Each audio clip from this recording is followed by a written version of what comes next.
Saka munogona kubata mbeva here asi zvekuchera munogona here? Tinochera munogona kubata mbeva? Mbeva ndinobata, handiti zvinoita dzekuchera. Alright.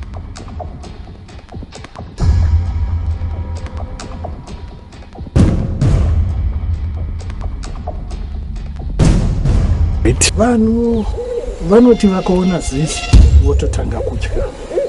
Havazivi kuti zizi rinenge rawira makonzo kana mbeva pamusha penyu. Saka makariona, siyanai naro. Iwo makonzo nembeva zvakambosiyanei. Zvakasiyana mukuvakwa kwazvo. Hazvina kungosiyana pachimiro chete.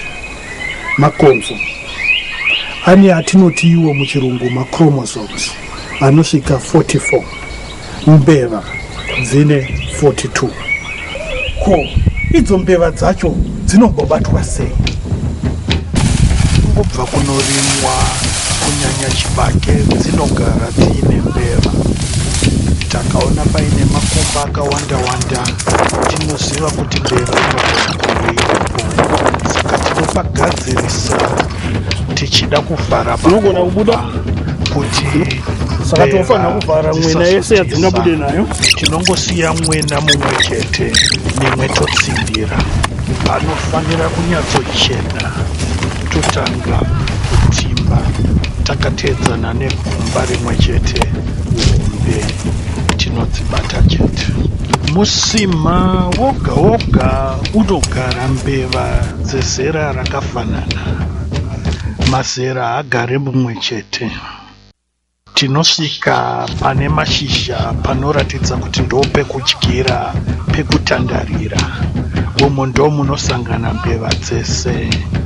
Ndimo mumba memafaro, ndimo mumba mechikafu. Zvese zvinoonekwa neuwandu hwechikafu chemashizha chinenge chiripo. Tikabva muimba iyi dzava pedyo kuchibati.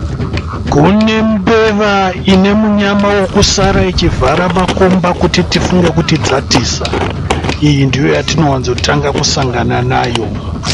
Tinobata pamuswe todhonzana nayo yaita munyama. Mudzimu wakupa chiroda wati nhunzi dzekudya. Dhonzei muswe uya. Gumi rakadya vaviri, chawakadya chamuka.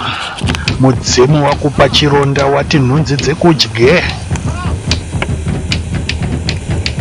Nhasi usavi hwangu uchaita kuti sadza rinake. Hondo haimiriri ipapo. Tinoenderera mberi. Tapedzana neyekutanga.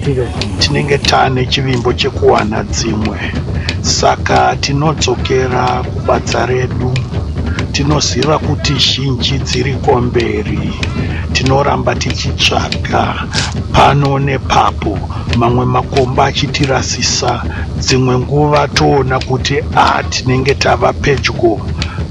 Vamwe mukoma vanoda zvavo zvekutiza nepakati pemakumbo. Asika vanenge vanyangira yaona. Tinovatsika voshaya kuti vangaende nekupi mutandarika inenge yavagara.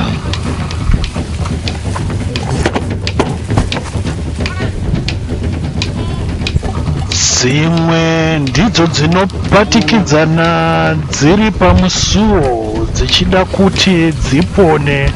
Asika nhasi gava radambura musungo. Tinodzitora dzese, hakuna kwadzinoenda. Inobatwa mbeva dzinokwanisa kusvika 13. Amai nevana vavo. Baba havapo, vatisa. Baba havagare pamba. Isu chatinoita kufarira dzatabata idzi nyama kunaka.